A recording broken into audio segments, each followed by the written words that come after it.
Ya ahí van entrando los participantes, ya podemos ir comenzando. Ya. Esperemos, ¿les parece un minuto, una cosa así, para que... Muy bien.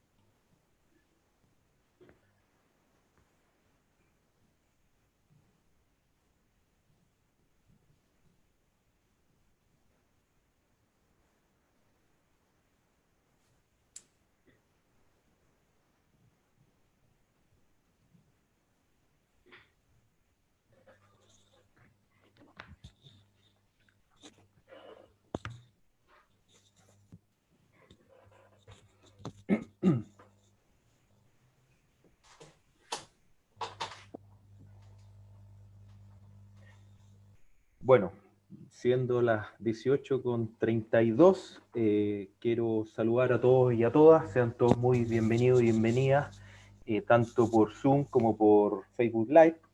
Y la Fundación por la Democracia, con el apoyo de la Fundación Freddy Ever en Chile, están presentando este nuevo ciclo que se ha denominado Hacia un nuevo pacto social.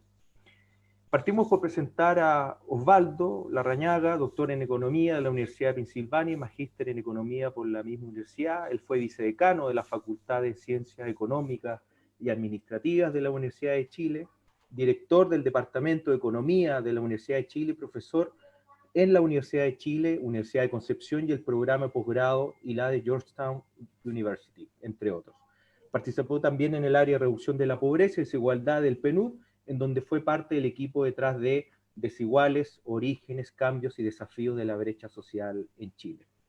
Muy probablemente quizá el trabajo más sistemático en esta materia en nuestro país. Y hoy es director de la Escuela de Gobierno de la Universidad Católica. Muy bienvenido, Osvaldo, gracias por acompañarnos. Y a Gracias. continuación también tenemos a Clarisa Hardy. Clarisa es psicóloga de la Universidad de Chile, tiene un diplomado en antropología de la Universidad de Oxford, fue directora ejecutiva de la Fundación Chile 21, también fue ministra de Planificación entre el 2006 y 2008, que me tocó trabajar junto a ella como director del INJUP, fue directora ejecutiva de la Fundación Chile 21, ministra de Planificación, como ya lo había dicho, le tocó ser parte del equipo directivo de la Fundación Dialoga y hoy es presidenta del Instituto Igualdad. Ha publicado diversos trabajos sobre pobreza, estratificación social y políticas sociales. Así que muchas gracias por estar hoy con nosotros, Clarisa. Y finalmente también nos acompaña esta tarde Catalina Litín, quien es periodista y licenciada en Gracias a ti, comunicación, Juan. vale, licenciada en comunicación social, cursó su magíster en gobierno, políticas públicas y territorio por la Universidad Alberto Hurtado y diplomada en estudio avanzado del doctorado de Bienestar Social y Desigualdades de la Universidad de Alicante en España. Y hoy es directora ejecutiva de la Fundación para la Superación de la Pobreza y le agradecemos mucho poder estar con nosotros y haber aceptado esta invitación. Y por mi Gracias. parte, bueno, por mi parte yo me presento, soy Juan Eduardo Faúndez, soy sociólogo, soy máster de la Universidad Complutense de Madrid, tuve el placer y el honor de ser subsecretario de Servicios Sociales en el gobierno Bachelet pasado. Con Clarisa fui director del Instituto Nacional de la Juventud y también he sido consultor de algunos organismos internacionales. Y hoy me toca compartir con usted en mi calidad también de presidente de la Fundación Socialdemócrata aquí en Chile. Así que muchas gracias de verdad por acompañarnos y los que nos siguen por Zoom y Facebook Live con este ciclo que se llama Hacia un nuevo pacto social. Y en este sentido quisiera partir por Osvaldo. Tú has investigado durante tu trayectoria sobre la desigualdad que tenemos en Chile. Me gustaría que nos contaras desde dónde caracterizas estos problemas que se ha venido revelando a lo largo de la transición chilena y que principalmente esta pandemia lo que ha hecho ha sido desnudar más bien las falencias que ya teníamos. Así que dejo con ustedes a Osvaldo Larrañaga con sus minutos, su tiempo, para que aprendamos de él. Gracias, Osvaldo. Tu micrófono, Osvaldo. Osvaldo. Muchas gracias. Muchas gracias por la invitación y por la presentación. A ver, lo que yo voy a hacer en los siguientes 12 minutos. aproximadamente, es dar una especie de marco, de contexto conceptual numérico, si ustedes quieren, respecto a la situación de desigualdad y pobreza en el país y cómo se la está afectando la actual crisis de pandemia y lo que viene asociado a ella. La última medición que tenemos en el país de pobreza y desigualdad proviene de CACEN 2017, o sea, casi 3 años atrás ya. Para esa época, el porcentaje de residentes en el país que vivían en situación de pobreza eran aproximadamente un 8%, y en la medida de pobreza multidimensional, que es bastante más amplia, como el nombre lo dice, alcanzaba a cerca de un 20%.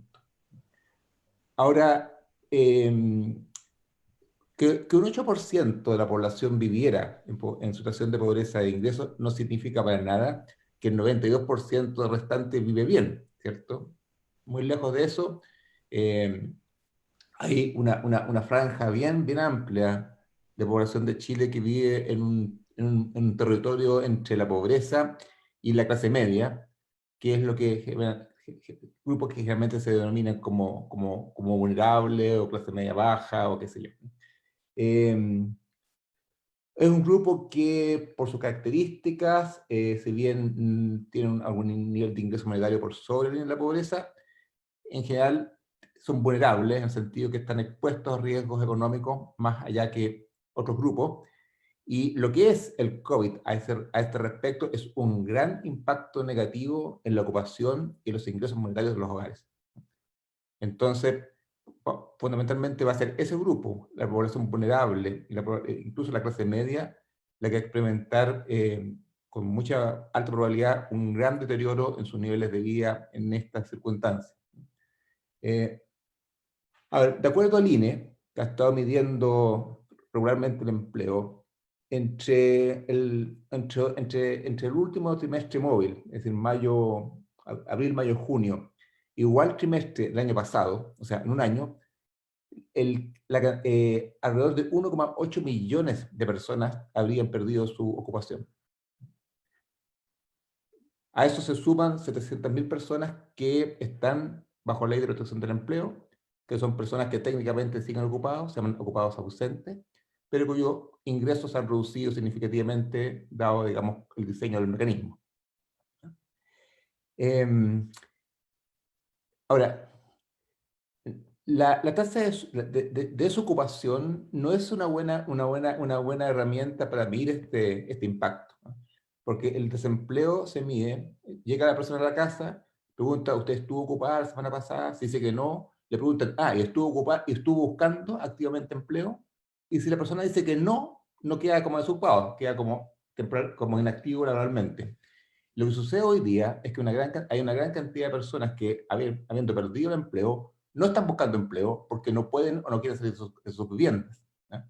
Por lo tanto, esta gran caída en la ocupación no se refleja necesariamente en la tasa de desocupación. La tasa de desocupación tiende, digamos, a minimizar el problema, ¿no?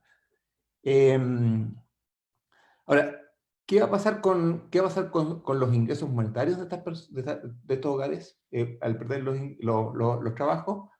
Bueno, fundamentalmente va a depender de la eficacia y la cobertura de los programas, las políticas públicas que el gobierno está implementando a este respecto, ¿verdad? Que son fundamentalmente dos.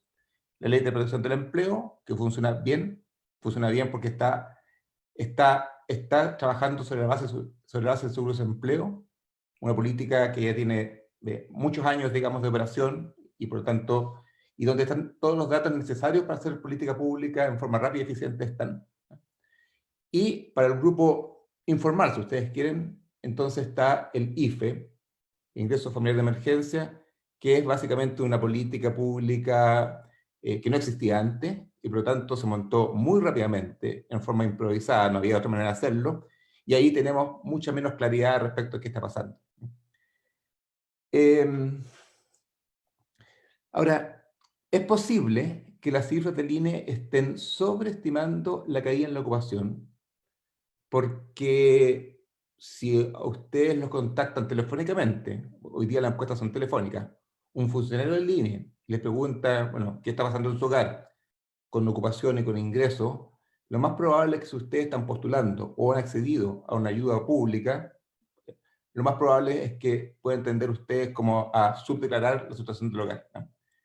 No digo que eso haya ocurrido masivamente, pero hay algo de eso. Por lo tanto, las cifras del INE hay que tomarlas con alguna también, alguna amplitud de criterio. Y para eso también es bien ilustrativo comparar, por lo menos respecto a la población asalariada, dependiente, qué está pasando con las cotizaciones. La Superintendencia tiene un registro censal, ¿verdad?, de registros administrativos de cotizantes, y la caída en los cotizantes en un año es significativa, pero es menor que la que registra el INE. Entonces, tener eso como criterio de comparación. ¿Qué está pasando con la desigualdad? Ahora, yo estoy haciendo énfasis en el ingreso, porque el ingreso es la variable que hoy día la que más está, ¿verdad?, absorbiendo el impacto de la crisis.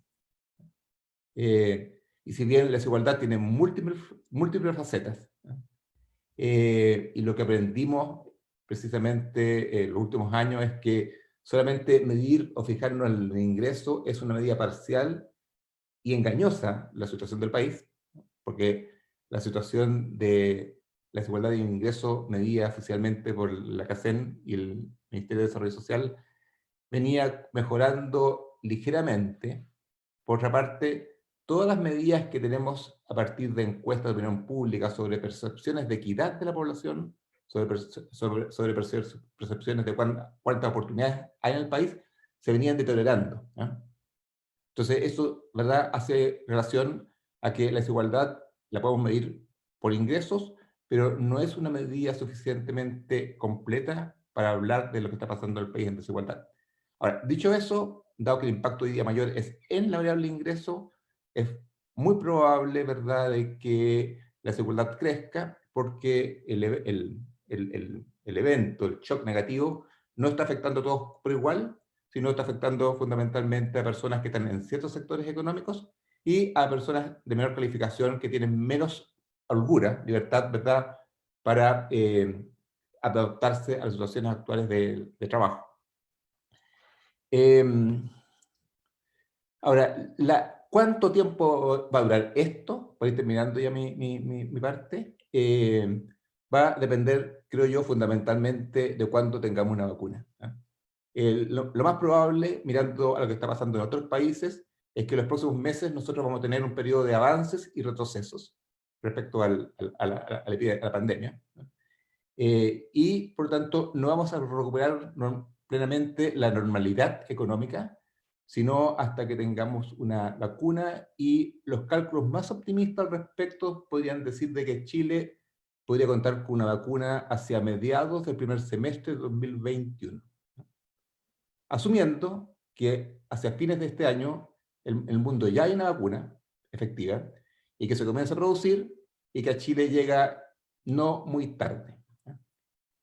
Pero va desde marzo del 2020, ¿verdad?, hasta por lo menos en marzo del 2021 va a pasar un año, ¿ah? Y eso es un evento de enormes proporciones sobre las condiciones de vida de un porcentaje muy significativo de Chile, ¿no? Esa va a ser una realidad que se va a quedar tiempo con nosotros. No es una buena noticia, pero hay que conocerla y afrontarla desde ya. Eso, por ahora. Gracias, Osvaldo. Te agradezco tu exposición sintética con respecto a las cifras y cómo estamos en relación a la actualidad con las cifras de desigualdad y pobreza. Y nos gustaría, Catalina, que en base al tema que nos convoca, desde tu posición, de una de las fundaciones más importantes del país en esta materia, ¿cómo estamos y cómo ves la salida? ¿Cuál es tu opinión con respecto a no solo el diagnóstico, sino que las vías de solución frente a esta realidad que nos ha mostrado la pandemia de desigualdad y pobreza increciente? Bueno, a mí me gustaría sumar, o no puedo dejar de sumar, que estamos en una convergencia de múltiples crisis. No solo está la pandemia golpeándonos con fuerza, también tenemos una crisis social cuya máxima expresión la vimos en octubre pasado, tenemos una crisis ambiental, tenemos una crisis, por supuesto, económica, que muy bien ha graficado Osvaldo, y todas ellas configuran el contexto en el cual estamos hoy en día. Además de eso, estamos en un momento político que duda cabe súper inédito. Quedan menos de 80 días para decidir si es que tenemos o no una nueva constitución. Y esta es un momento de debate público que se desarrolla con mucha fuerza y que no es suficientemente inclusivo. Entonces, yo quisiera referirme un poquito al contexto social que acompaña todo lo que ha relatado Osvaldo, porque me parece que juegan en paralelo, ¿no? Y en ese sentido, este momento histórico inédito en lo político, pero también por la pandemia, nos obliga a estrategias y a soluciones que definitivamente también deben ser inéditas. Nuestro desarrollo ha avanzado a costa de la acumulación inmerecida de desventajas en millones de personas de manera sistemática en el tiempo, y eso explica en gran parte toda la movilización social que hemos visto desde octubre. Por otra parte, ya lo decía Osvaldo, en materia de pobreza y desigualdad vamos a enfrentar un retroceso histórico. La CEPAL dice que vamos a retroceder algo así como una década, y hoy los análisis sobre el desempleo son aún más pesimistas, ¿verdad? Respecto a ello. Entonces, el mediano plazo que vamos a enfrentar es muy complejo, y por otra parte, las soluciones desde el Estado y desde la sociedad civil, desde los privados, no han sido suficientemente ágiles ni suficientes para la magnitud del problema que estamos viviendo. Tenemos además o vivimos tiempos de fuerte desconfianza, pero también paradójicamente de altas expectativas de transformación. Entonces podemos decir que presenciamos una fuerte interpelación al orden político y social, y que requerimos hacer cambios en el trato social, porque es absolutamente imperante para poder avanzar en la recuperación que vamos a tener que enfrentar. Este trato a la ciudadanía desde el Estado y entre la misma sociedad que se vive, lo hemos dicho desde las organizaciones de la sociedad civil con fuerza, como deficiente, discriminatorio y altamente excluyente. Y creemos que en gran medida este trato, esta relación deficiente, es lo que tampoco nos ha permitido avanzar con suficiente empuje en la superación de la pobreza y la inequidad. Nosotros desde la Fundación hemos dicho que sin duda hay avances sustantivos que se han visto frenados, por supuesto, por la pandemia hasta ahora, y que la población en general durante décadas fue mejorando sustantivamente su nivel de bienestar material, pero a ritmos tan disímiles que paradójicamente muchas brechas se han mantenido en el tiempo. Y estas brechas han terminado generando distancias tan grandes que nos han dificultado reconocernos, encontrarnos como una misma comunidad con reglas y fines relativamente compartidos. En ese sentido, estos avances que hemos tenido no se han hecho cargo de la falta de participación en las decisiones que afectan nuestra vida, y este diseño país que hemos todos contribuido no se reconoce desde lo comunitario, desde los distintos atributos de saberes y modos de vida que están repartidos a lo largo y ancho del país. En ese sentido, pienso que podemos decir con mucha franqueza que no hemos estado a la altura y que no hemos estado dispuestos a diseñar un modelo de desarrollo más inclusivo. Y esto también está en juego en la recuperación que tenemos que diseñar para adelante. También hemos señalado que claramente la pobreza, ya lo decía Osvaldo, no se explica solo desde lo monetario, sino que se juega fuertemente en lo subjetivo y en lo relacional. El poder ser y estar en sociedad hoy son tan importantes como el bienestar material.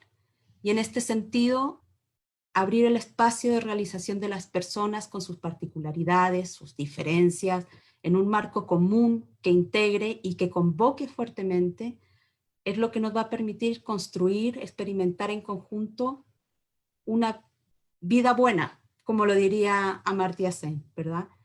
Desde Servicio País, nosotros hemos trabajado durante 25 años en las comunas rurales, en aquellas comunas con mayores grados de pobreza multidimensional, aislamiento, etcétera, y sabemos, hemos sido testigos durante estos 25 años, que este ejercicio de visibilizar los activos de las comunidades, activarlos y conectarlos con nuevas oportunidades generan procesos muy virtuosos de participación que terminan finalmente en proyectos muy sostenibles en el tiempo y que son diametralmente distintos a aquellos procesos que las mismas personas en pobreza, en vulnerabilidad, la vinculan con situaciones de maltrato o abandono por parte de quienes participan del poder. Entonces sabemos que ahí hay una clave.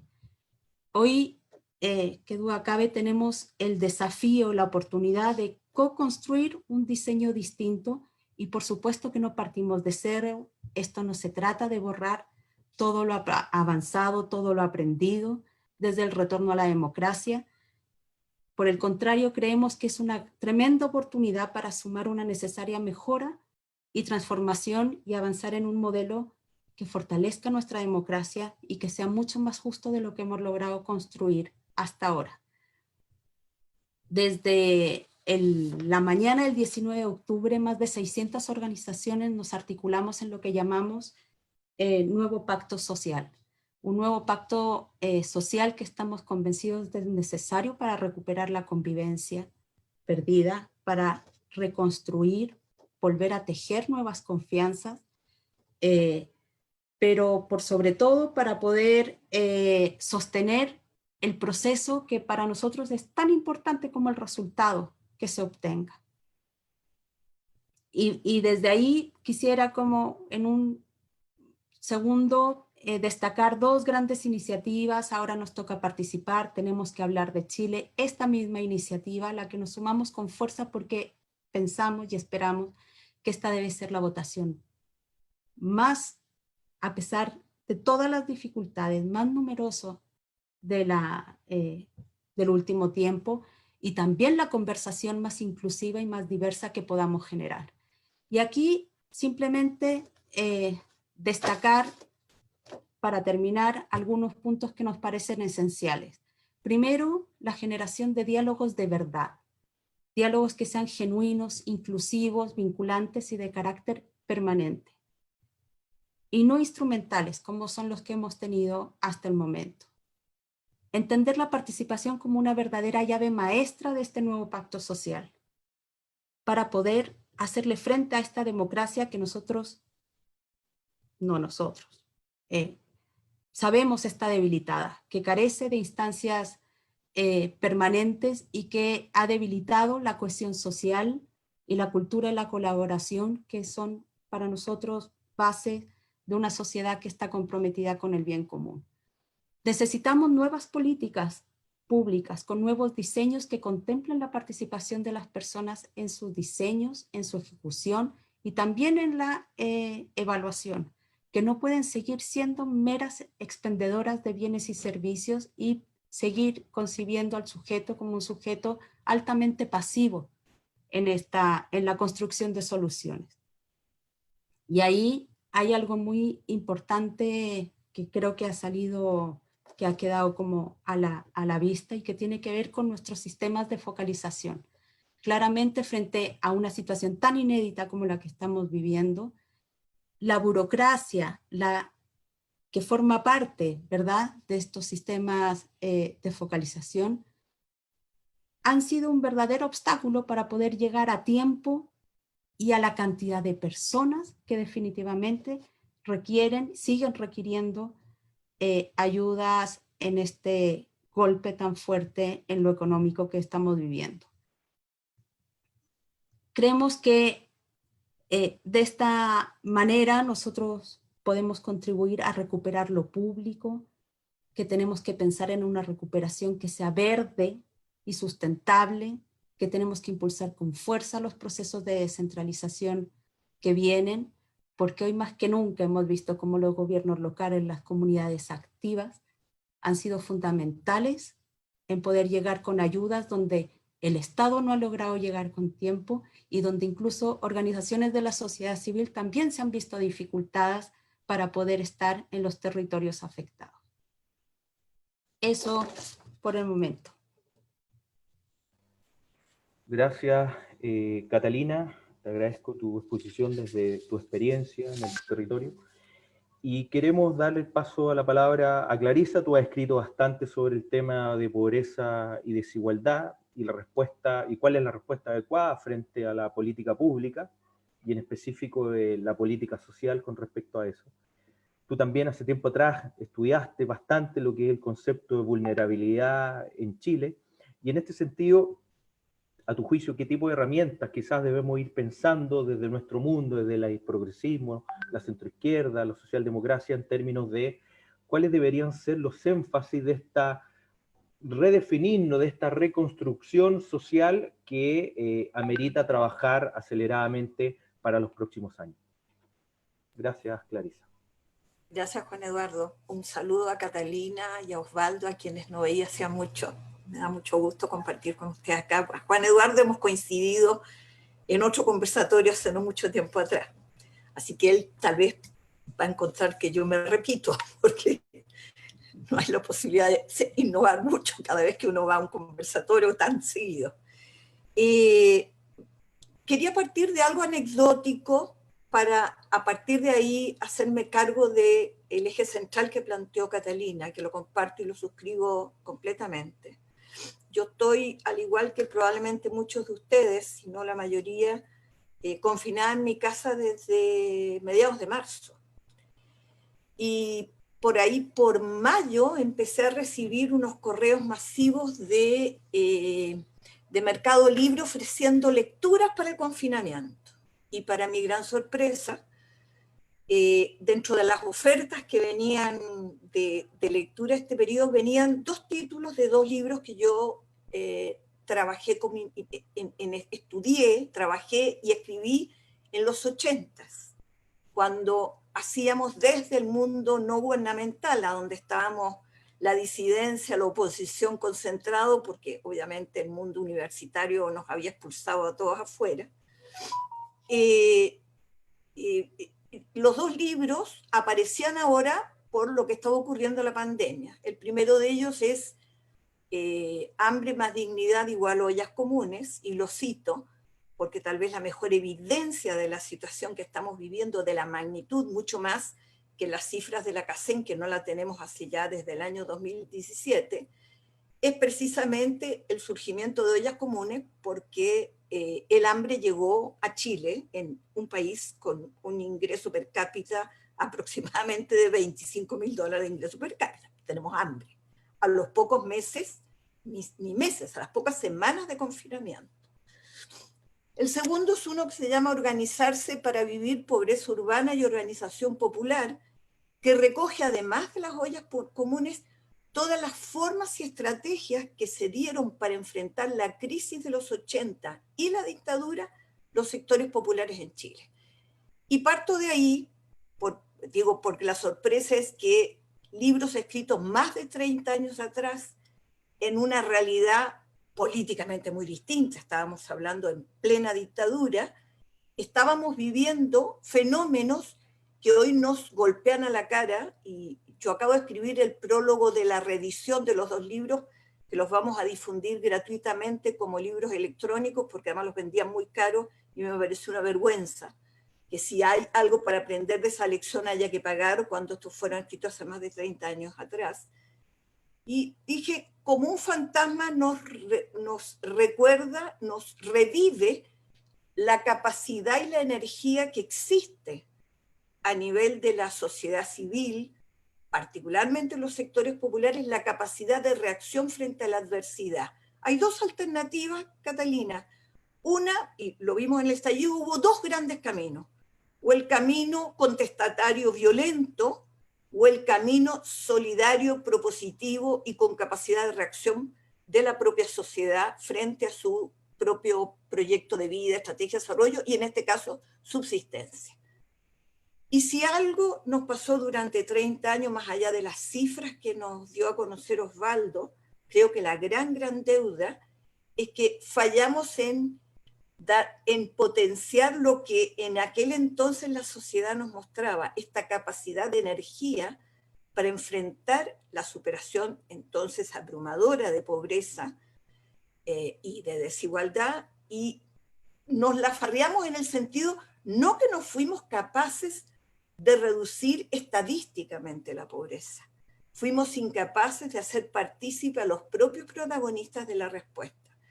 Y entonces tuvimos esta disociación entre buenos indicadores sociales de reducción de pobreza, malos del punto de vista de la justicia distributiva del bienestar que se estaba creando, porque la verdad es que el bienestar hoy es sin duda muchísimo mayor que en la de aquel entonces. Lo que hay hoy es una injusticia distributiva de ese bienestar. El bienestar llega de muy distintas maneras y de muy distintas calidades, con una percepción además de parte de las personas de que el esfuerzo, el mérito, no tiene ninguna recompensa y que por lo tanto acá hay una desigualdad de trato, de poder, que hace que al margen de tu capacidad, de tu esfuerzo, tú tengas siempre un techo arriba. Yo lo quiero resumir más allá de las cifras que nos dice Osvaldo y la que nos está de lo que nos muestra los últimos datos del INE, el trabajo que hace la CEPAL con los datos de la CACEN, que con la misma datos, pero con otra metodología, nos revela esto que tú me preguntabas, Juan Eduardo. Puede que la pobreza esté en torno del 10%, medida el 2017. Según la CEPAL es algo más alta que como la mide la metodología de la CACEN, con los mismos datos. Pero lo que nos revela es más bien de qué sociedad estamos hablando. Y tú mencionabas, yo había trabajado esto mismo con encuestas anteriores en un libro que se llama Estratificación Social en América Latina, en donde dijimos, y en donde planteaba, miren, el problema más serio se está dando en aquellas sociedades que están superando los niveles de pobreza, pero en donde precisamente es en ese tipo de países en donde la conflictividad social empezó a crecer y aumentar. 2011 fue el hito, y el segundo hito es el octubre del 2019. Y tiene que ver, y esto cito los datos más recientes de la CACEN, trabajada con esta metodología, en donde el 89,5% de la población se mueve entre el extrema pobreza y el duro diario vivir, por llamarlo de alguna manera, entre los extremadamente pobres y lo que llamaríamos sectores medios intermedios, que les da justito. Entre los sectores medios altos y los sectores altos o ricos, y entendiendo que está subdeclarada la de los más ricos, hay que recurrir a información de impuestos internos para saber, porque por la CACEN uno no se subdeclara, no lo puede, pero aún con esa limitación, el 90% de la población en Chile vive entre la precariedad, la vulnerabilidad y el límite de poder vivir hasta fin de mes.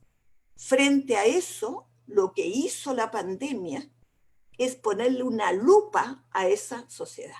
La agrandó y nos demostró en toda su desnudez lo que significa vivir en un país que tiene estas características. No voy a hablar de las tasas de endeudamiento, etc. Tú me dices respuestas. No tengo ninguna duda que la más desafiante es la que vamos a enfrentar ahora en octubre, porque nos va a conminar a enfrentarnos a un nuevo pacto político, social y económico en un país con estas características. Pero más allá de que eso se juega en una nueva constitución y la verdad es que debiéramos poner todo el esfuerzo político en que este proceso plebiscitario que se haga con seguridad, digamos, sanitaria, pero que se realice, porque si no vamos a vivir de estallido en estallido. Entre otras cosas, Osvaldo, porque la vacuna va a llegar antes que la solución de los problemas económicos y sociales.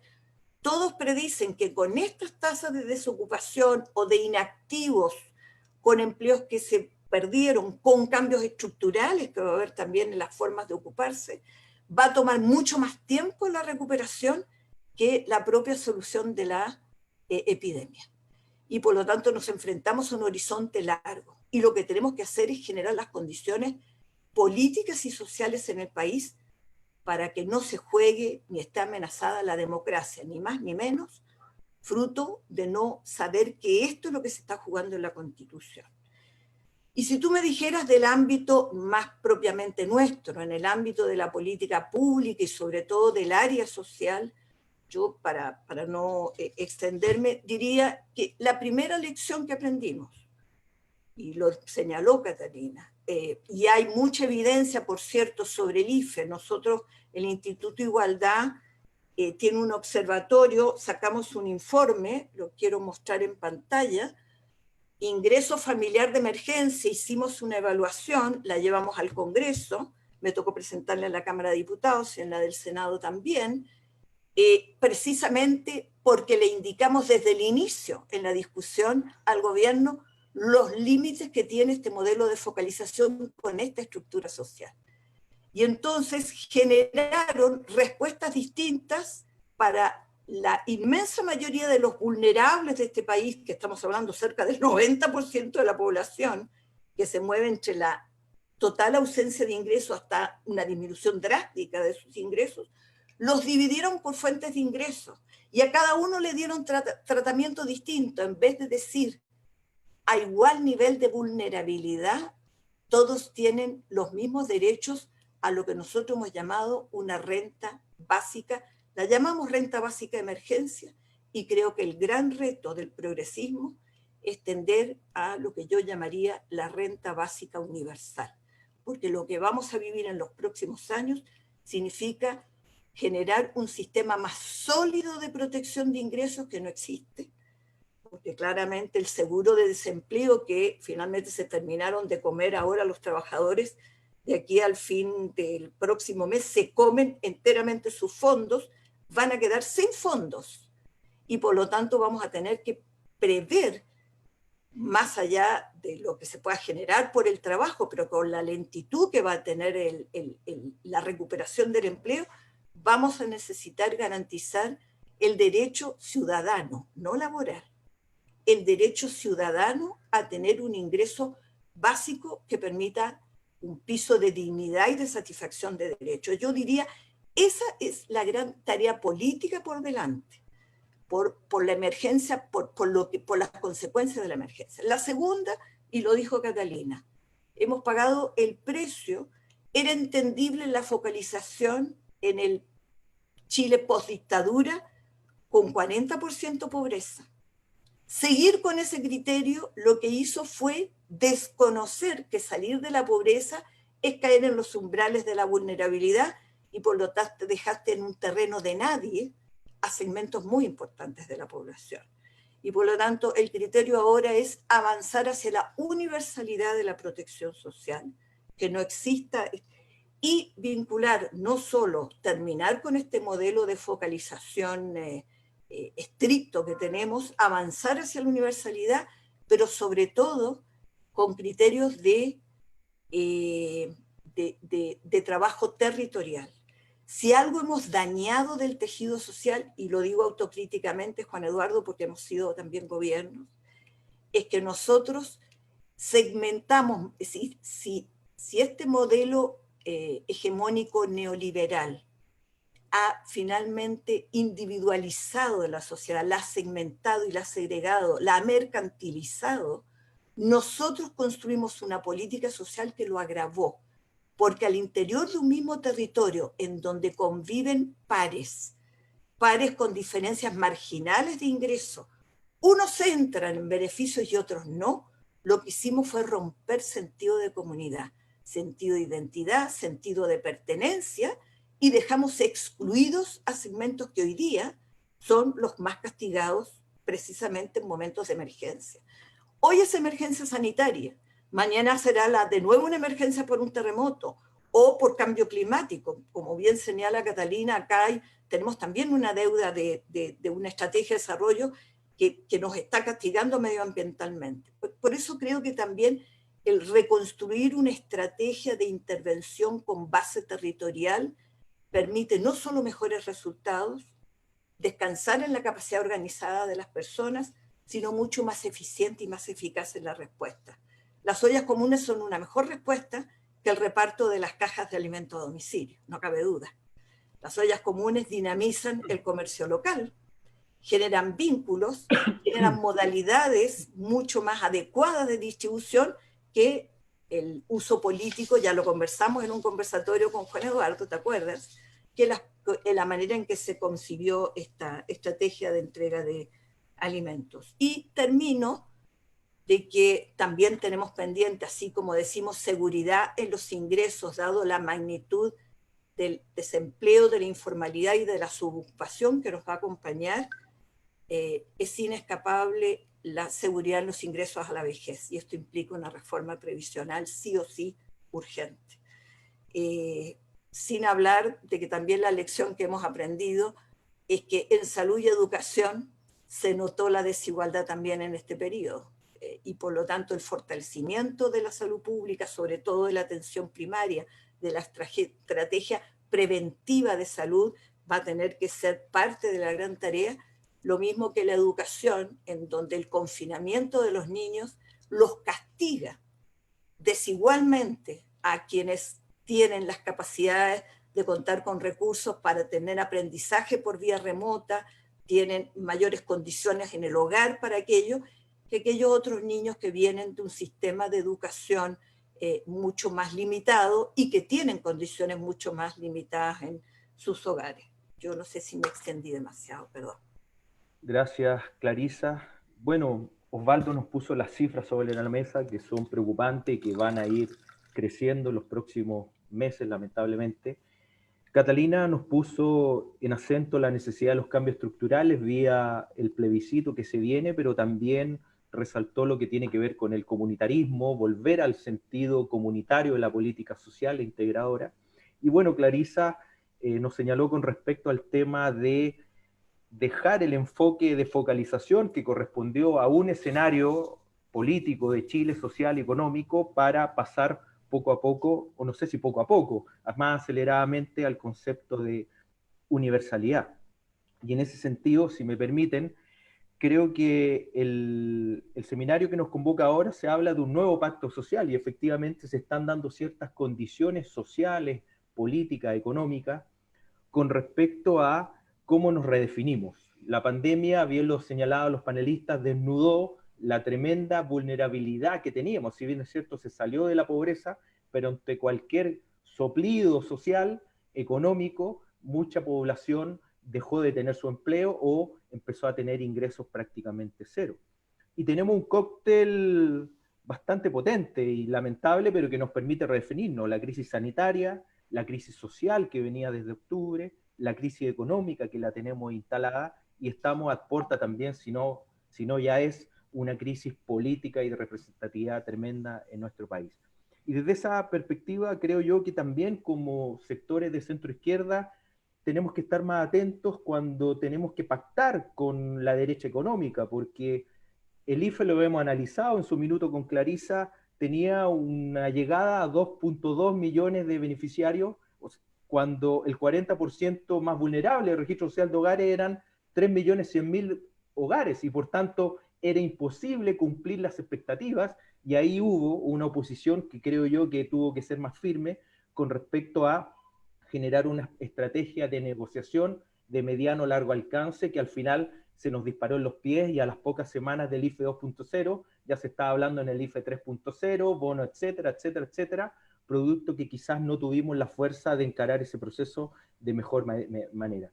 Y en este sentido, para finalizar esta parte, el debate del 10% del retiro de la AFP unos podrán estar de acuerdo, en desacuerdo. Dado el fracaso del bono clase media, imagínense si no hubiera ocurrido el retiro del 10% y tenemos a puerta el fracaso del bono clase media. ¿En qué situación social y económica tendríamos a miles de familias chilenas? Pero más allá del punto del 10%, esto también abrió una discusión con respecto al debate y a la reforma de pensiones que va a ayudar a construir lo nuevo. Ahora mismo, esta semana, se está discutiendo el tema del impuesto a los súper ricos, que palabra que a mí no me gusta porque también es un clasismo semántico, hay súper ricos, hay súper pobres, pero que esto también apunta a la necesidad de cómo vamos a financiar lo que decía Osvaldo muy bien, lo que decía Clarisa, cómo vamos a financiar este Estado que tiene que ir a ayuda de millones de chilenos y chilenas post pandemia que necesitan ponerse de pie. Y ahí viene el debate inevitable de las cargas tributarias redistributivas para también generar, así como señalaba Catalina, la política social comunitaria, pero con un fuerte soporte estatal para poder salir adelante.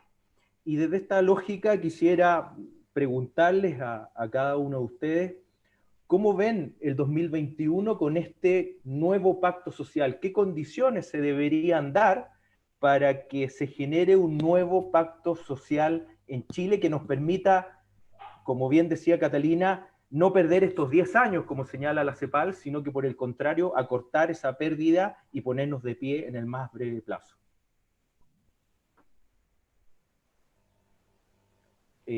Osvaldo, ¿te parece? En el mismo orden. Osvaldo, Catalina, Clarisa. Okay. Muy corto lo mío. Es decir, la acumulación de crisis, ¿verdad? Que escribía muy bien Clarisa, es suficientemente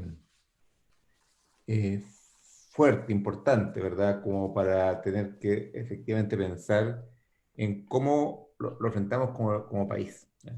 Y al respecto creo que no hay otra manera viable de hacerlo sino a través de un pacto social efectivo, amplio, en la cual enfrentemos de esta manera lo que viene.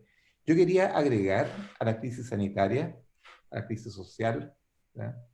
A la crisis económica, algo que veníamos hablando mucho hasta un año atrás, que es el riesgo cada vez más creciente de la automatización del trabajo.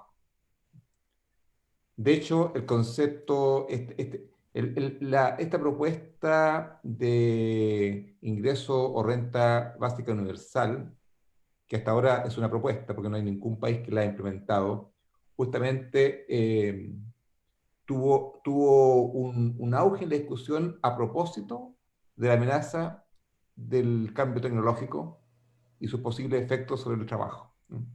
Entonces, eso sigue vigente. Entonces, yo también le agregaría a este cóctel explosivo los riesgos, digamos, de una potencial sustitución de trabajos por máquinas. Ahora, yo creo que aquí, o sea, desde el punto de vista económico, donde el más me manejo yo, el tema básicamente es cómo se financia y qué financia, ¿cierto? Y no va a ser simple, no va a ser simple porque vamos a tener a un Estado que ya gastó sus reservas y no tiene mucho de dónde seguir sacando. Por lo tanto, cómo se financia implica necesariamente aumentar los ingresos fiscales a futuro.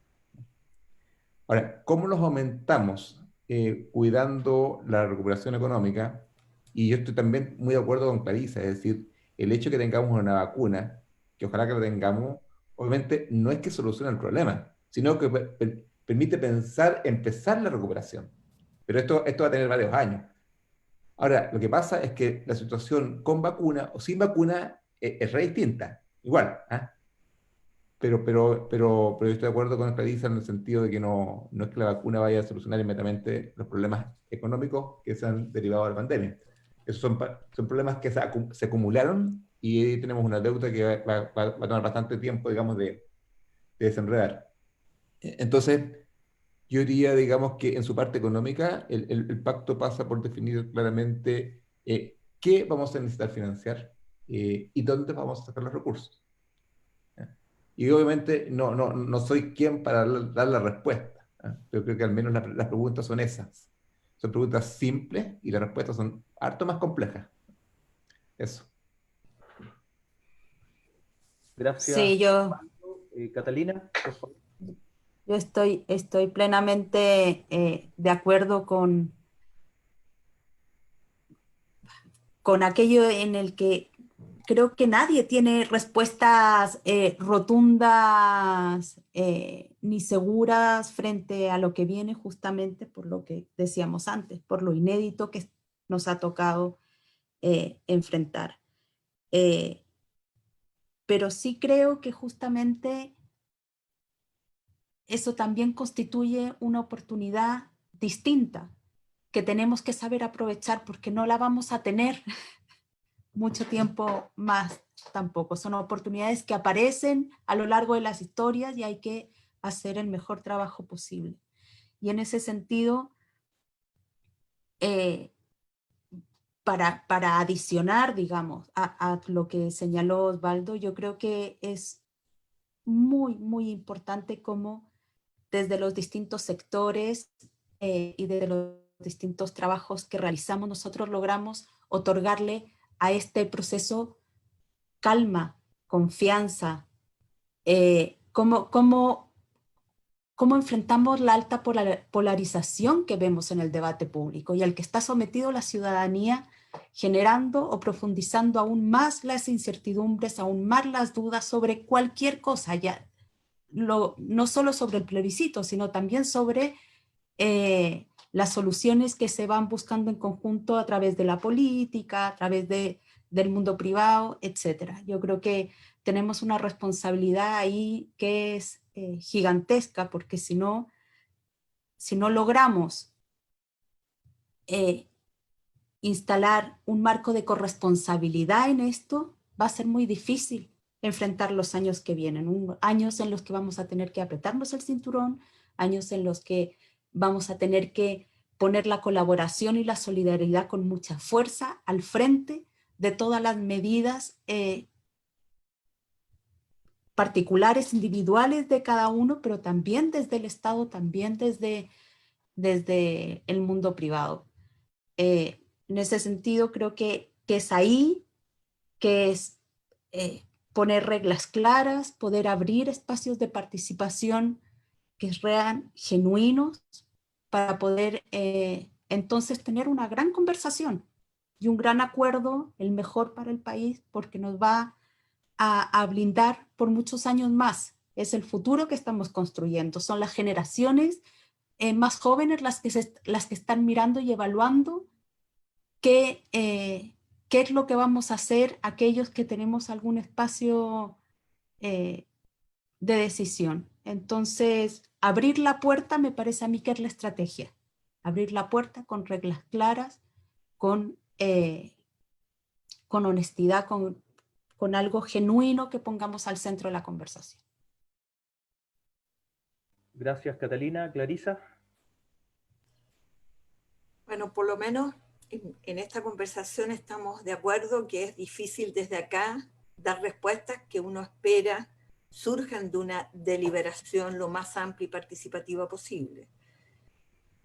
Pero también es inescapable que para que esa deliberación se produzca, así como Catalina apela a la honestidad en el querer realmente escuchar al otro y a la otra, es también poner la información veraz a disposición de los ciudadanos y ciudadanas para que se tomen las mejores decisiones en la materia.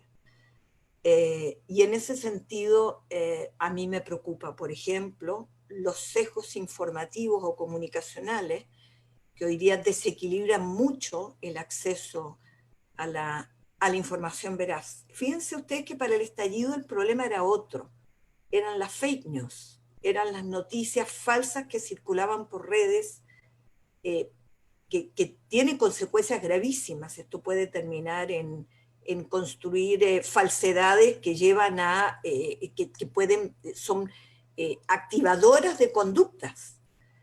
Hoy día la credibilidad de las redes bajó mucho porque la necesidad de las personas de tener información confiable, sobre todo en el ámbito sanitario, le dio un papel que habían perdido el mundo de los especialistas, el mundo de los científicos. No solo estaba divorciado o está divorciado el sistema político de la sociedad, sino en particular las decisiones políticas estaban muchas veces disociadas de la mejor capacidad de información, en el buen sentido. No estoy hablando de que sean técnicos los que tomen decisiones, insisto que es el sistema político el responsable, pero hacerlo sobre la base de tener la mejor información disponible y ponerla a disposición de la ciudadanía, como lo ha revelado la pandemia, es la única fórmula. No solo necesitas una hoja de ruta de un gobierno, sino información que permita que la ciudadanía practique el autocuidado. El autocuidado se practica cuando tú tienes la información veraz. Obviamente, los grupos antivacunas que podrían inundar las redes serían aquellos que impedirían estamos enfrentando una limitación que teníamos en el sistema político, que era la ruptura de las conversaciones de todos los actores que debieran conversar. Creo que ahora se está abriendo esa posibilidad. Hablamos mucho de la sociedad civil, de cuán olvidada estuvo durante todo el proceso de reconstrucción de la democracia, de cuán poco participativo terminó siendo el modo en que construimos nuestra democracia, pero también hubo rupturas en distintos actores que debieran hoy día participar, y se habla mucho de la necesidad de comisiones que a futuro, de manera autónoma, sociedades científicas, expertos en temas ambientales, y podríamos mencionar muchos más, que sean capaces de generar este saber y ponerlo a discusión de la deliberación ciudadana. Finalmente, no todos sabemos algo de algo, pero no sabemos de todo. El poner esos saberes parciales a disposición de la deliberación democrática genera la mejor decisión informada. Y creo que ese es un papel muy importante que tenemos que jugar, y más allá de todas las reivindicaciones que se han hecho del rol de la participación de la sociedad civil, yo soy una convencida que no hay democracia sin instituciones de la democracia. Y esto implica volver a recuperar el rol creíble, legítimo, confiable del Congreso, porque con la misma representatividad y calidad con la que queremos elegir a nuestros representantes para la Convención Constitucional, que ojalá sea enteramente electa. No nos olvidemos que además ahí hay la posibilidad de que sea por primera vez en la historia de un órgano colectivo enteramente paritaria, y ahora se está discutiendo además escaños reservados para los pueblos indígenas, que es uno de los conflictos que ha emergido con mucha fuerza. Y sobre todo de los partidos. Yo no sé cómo tienen que ser a futuro los partidos, pero tienen que jugar un papel de mayor apertura, de capacidad de diálogo, de articulación, no de subordinación de las organizaciones de la sociedad civil, como ocurría en el pasado, ni de distanciamiento, simplemente la capacidad de articular estos intereses diversos que se demostraron en el estallido, pero que solo el sistema político fue capaz de canalizarlos cuando dijo: en este universo distinto de demandas de tan distinta envergadura, finalmente se les dio un paraguas.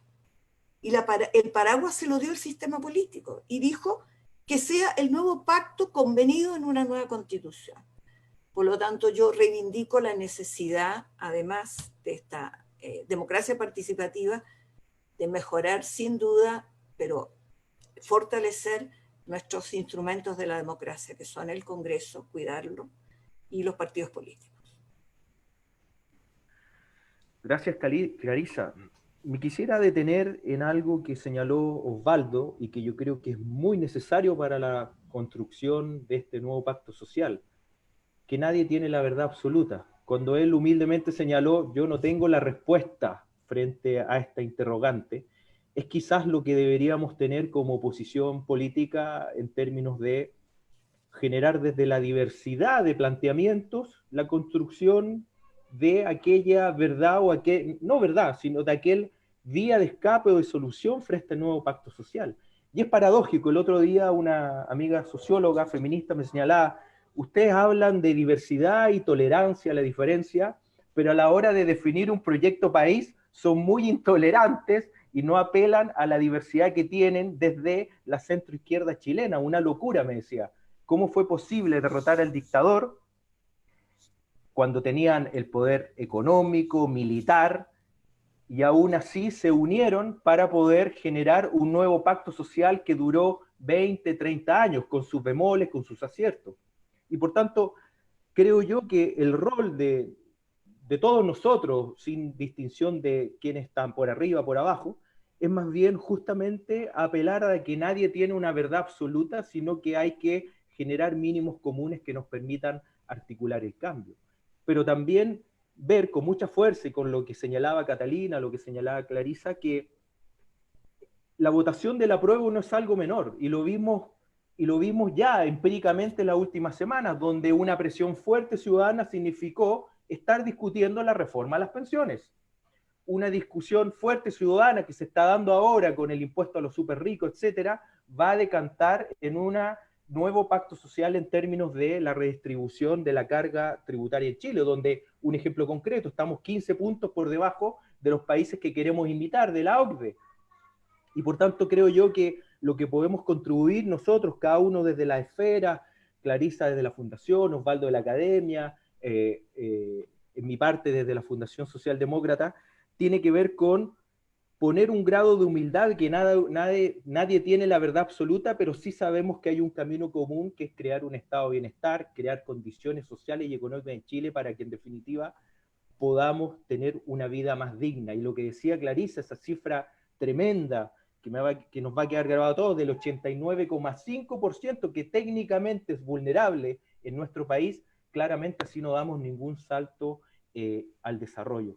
Y desde esa lógica, ya para ir cerrando cada uno de ustedes, en base a lo que ha conversado cada uno de los expositores, ¿cómo visualizan en una mirada de corto, mediano y largo plazo este repensar o este nuevo modelo de desarrollo en Chile? Un Estado fuerte, un Estado más chico, cómo es la inclusión de los grupos económicos en este nuevo pacto social, que desde mi punto de vista deben estar ahí, son generadores de riqueza, pero una riqueza que sea sostenible, desde luego.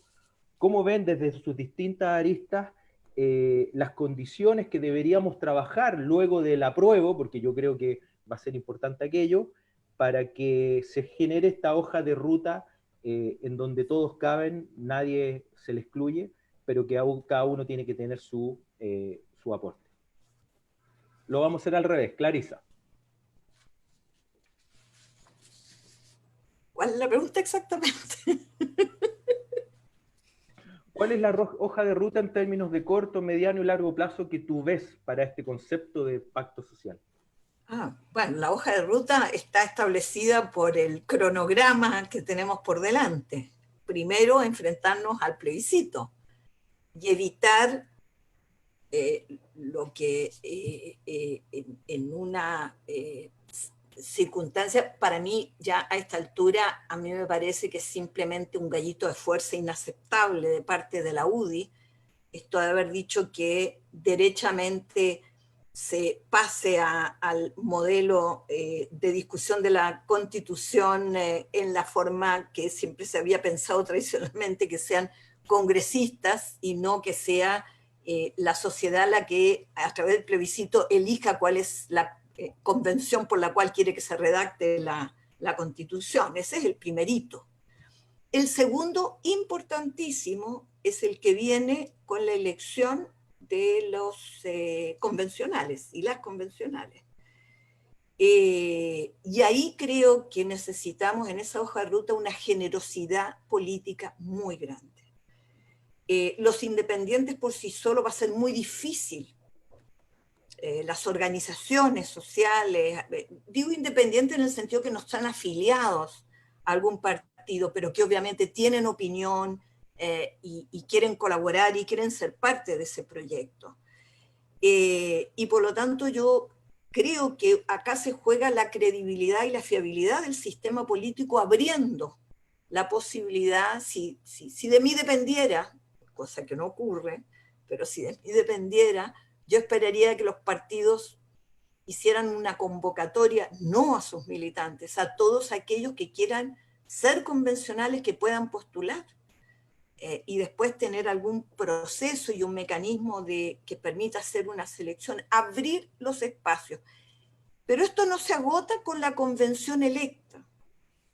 Una de las, probablemente de los requisitos más importantes en este itinerario es, una vez instalada la convención, es abrir espacios permanentes de consulta ciudadana frente a cada uno de los tópicos. Cuando se construya la agenda de debate dentro de la convención, que se abran los espacios de diálogo y conversación, que pueda participar la sociedad civil y pronunciarse frente a estas distintas, que haya interacción, que haya interlocución, que haya muchos cabildos, que hagan llegar sus propuestas a la convención.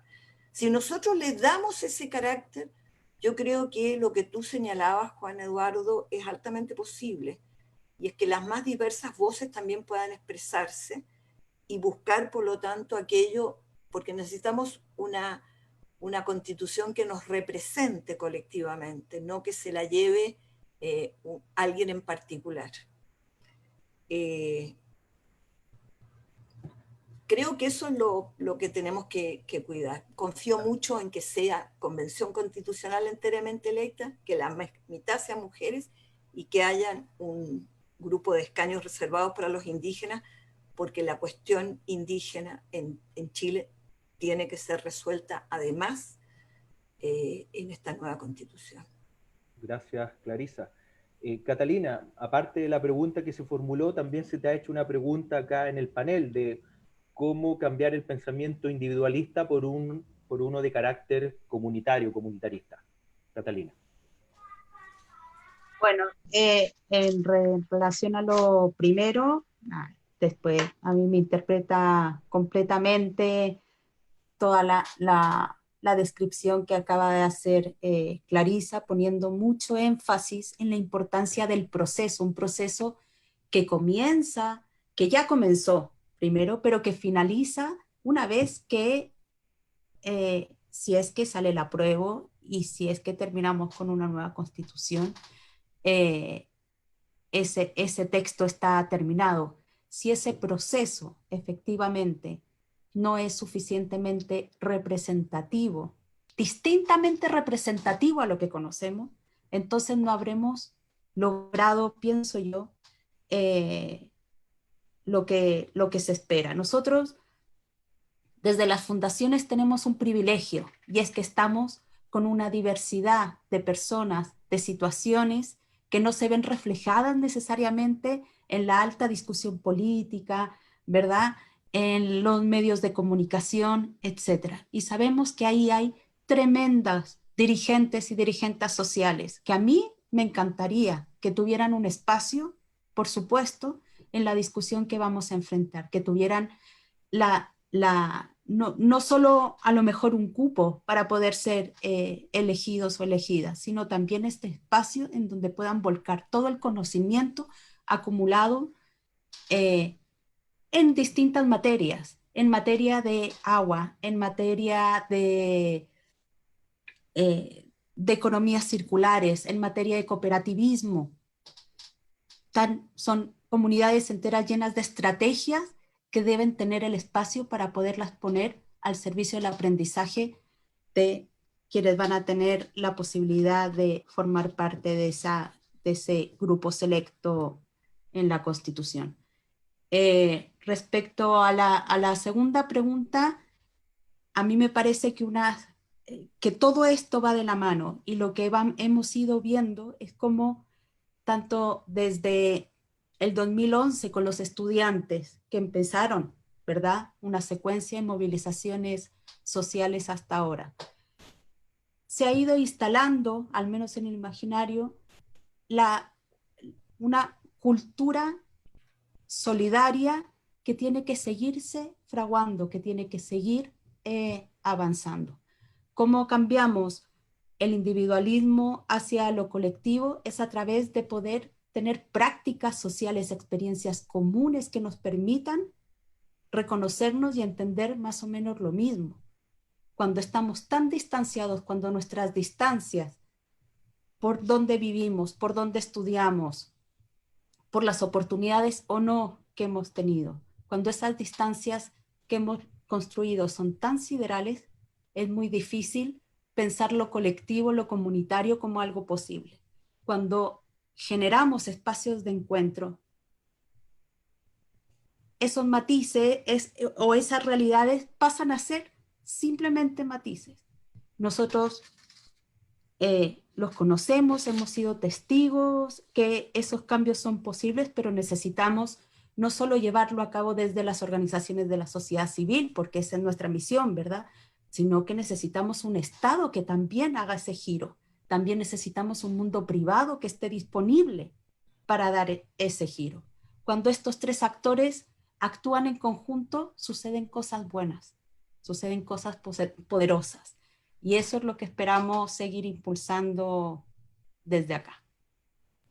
Gracias, Catalina. Y para ya cerrar, Osvaldo, tu intervención. Mira, yo estoy bien de acuerdo con lo que puntualizó Clarisa, ¿no? Respecto de los desafíos de corto, mediano y quizás largo plazo. También estoy en acuerdo con las tres cosas que ella querría que pasaran: convención constituyente, paritaria y con escaños reservados. Yo creo que el camino va para allá.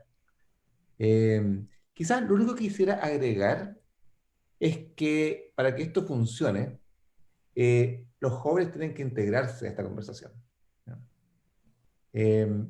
Parte de lo que hemos vivido en los últimos tiempos también refleja, no sé si un conflicto generacional, pero sí, digamos, no sé si un quiebre, pero la generación de los jóvenes, digamos los menores de 30, vienen con otra mirada del mundo respecto, digamos, a los mayores de 30, ¿no? Vienen con mucha más energía, vienen con mucha más diversidad en su interior y aceptación de la misma, y vienen con mejor y más educación, ¿no? Y en general ven el mundo muy distinto de como lo vemos nosotros, ¿no? Para ellos el cambio ambiental, la amenaza, el cambio climático no es una abstracción, como puede ser para muchos nosotros, sino es una amenaza existencial para ellos. Ese es su futuro, ¿eh? Y creo que eso marca mucho también cómo se ve al país, cómo ven a los mayores, cómo ven las instituciones y qué sé yo. Entonces, para que el pacto social y todo esto funcione, necesariamente los jóvenes tienen que integrarse, ¿no? Si no, vamos a seguir conversando sin la parte más relevante, digamos, de la sociedad que viene, ¿no? Eso. Gracias, Osvaldo. Queremos agradecer enormemente a cada uno de ustedes y a quienes nos siguieron por Zoom y Facebook Live. Esta discusión no se agota acá, desde luego, al contrario, lo que nosotros queremos estimular es cuáles son las condiciones de construir este nuevo pacto social, y eso requiere mucha, no sé cuántas veces mucha, conversación, con fraternidad, tolerancia ante la diversidad de opiniones, para en definitiva llegar a un hilo conductor común. Así que más que nada quiero agradecer a cada uno de ustedes, señalar de que van a seguir estos ciclos los próximos 4 jueves de agosto. El próximo ciclo va a hablar de la dimensión de la democracia deliberativa y cómo pensamos la dimensión política de este nuevo pacto social, así que los dejamos invitados y de corazón, de verdad, muchas gracias, y entender de que, si bien es cierto, vivimos una de las crisis más grandes, por lo menos que a mí, con 43 años me ha tocado vivir, también hay una oportunidad de repensar lo que se viene en los próximos 30, 40, 50 años. Yo creo que ante ese desafío tremendo de cuál es el Chile que le entregamos a nuestros hijos, creo que nadie se puede restar. Así que 1.000.000 de gracias a cada uno de ustedes, que tengan buenas noches. Muchas gracias. Cuídense mucho. Sí, muchas gracias, ¿eh? Adiós.